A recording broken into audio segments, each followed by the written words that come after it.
Hello guys, welcome back to my channel. आज मैं आपके लेके आई हूँ क्लास 12th सोशियोलॉजी पेपर।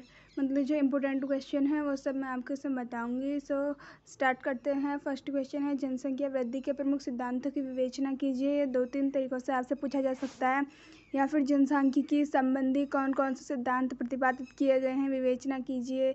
या माल्थस का जनसंख्या वृद्धि का सिद्धांत क्या है, इस सिद्धांत की आलोचना के प्रमुख आधारों की विवेचना कीजिए। या माल्थस के जनसंख्या वृद्धि के सिद्धांतों को विस्तार पूर्वक समझाइए। इतने तरीक़ों से क्वेश्चन आपसे पूछा जा सकता है, तो इसे एक बार देख लेना। नेक्स्ट क्वेश्चन है आपका, मूल परिवार एवं विस्तारित परिवार में अंतर बताइए। इसमें आपको बताना है मूल परिवार किसे कहते हैं और विस्तारित परिवार किसे कहते हैं।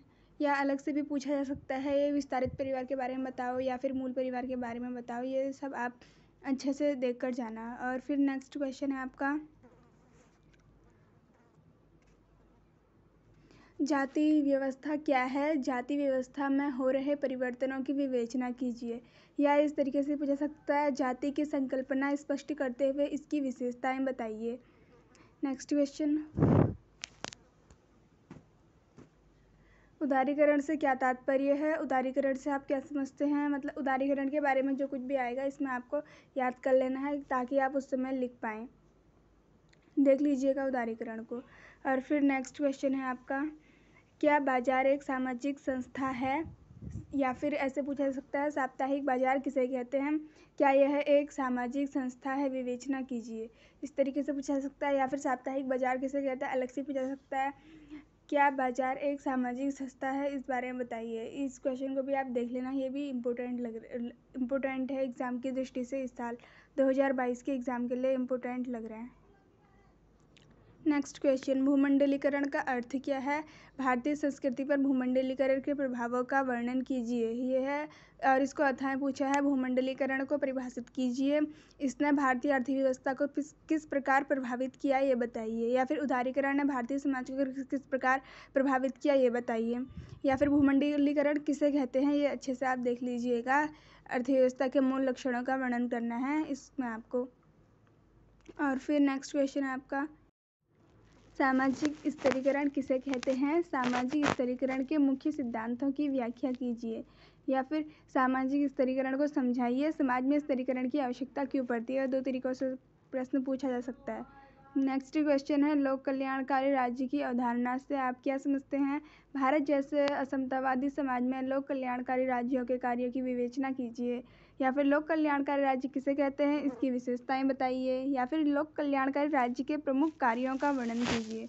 ये 3 तरीक़ों से आपको पूछा जा सकता है।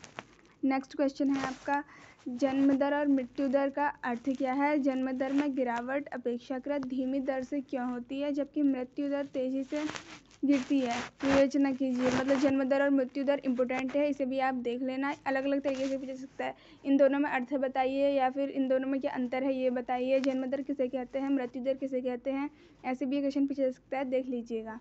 नेक्स्ट क्वेश्चन है आपका, मूल परिवार एवं विस्तारित परिवार में अंतर बताइए। मतलब इसमें आपको बताना है मूल परिवार, या फिर हम कह सकते हैं एकल परिवार किसे कहते हैं, और विस्तारित परिवार मतलब जो जॉइंट फैमिली होती है उस बारे में आपको बताना है। ये क्वेश्चन भी देख लेना, ये भी इम्पोर्टेंट है।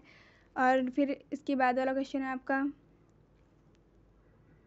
मातृवंश और मातृतंत्र में क्या अंतर है बताइए। इनमें आपको डिफरेंस बताना है।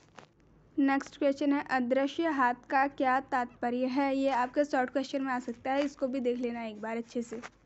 अगला क्वेश्चन, अन्य पिछड़े वर्ग दलितों से भिन्न कैसे है, ये बताना है। मतलब अनुसूचित जातियों से कैसे पीछे चल रहा है पिछड़ा वर्ग, वो बताना है। या फिर ये पूछा जा सकता है कि दलित शब्द का प्रयोग किस संदर्भ में किया जाता है, या फिर इससे क्या तात्पर्य है। इस तरीके से प्रश्न आ सकता है, इसे भी देख लेना है, ये भी एग्जाम की दृष्टि से इम्पोर्टेंट है।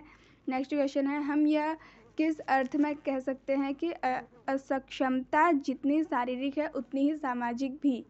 या फिर ये आ सकता है, असक्षमता जितनी शारीरिक है उतनी ही सामाजिक भी, विवेचना कीजिए। मतलब जो सेंटेंस है, इस सेंटेंस के बारे में पूछा सकता है कि क्या है, इसके बारे में बताओ, इसकी विवेचना कीजिए। ये सब बताना है आपको। और इतना आज की वीडियो में इतना ही था। वीडियो को लाइक करें, चैनल पर नए हैं तो सब्सक्राइब करें। मिलते हैं ऐसे ही नेक्स्ट वीडियो में, तब तक के लिए बाय।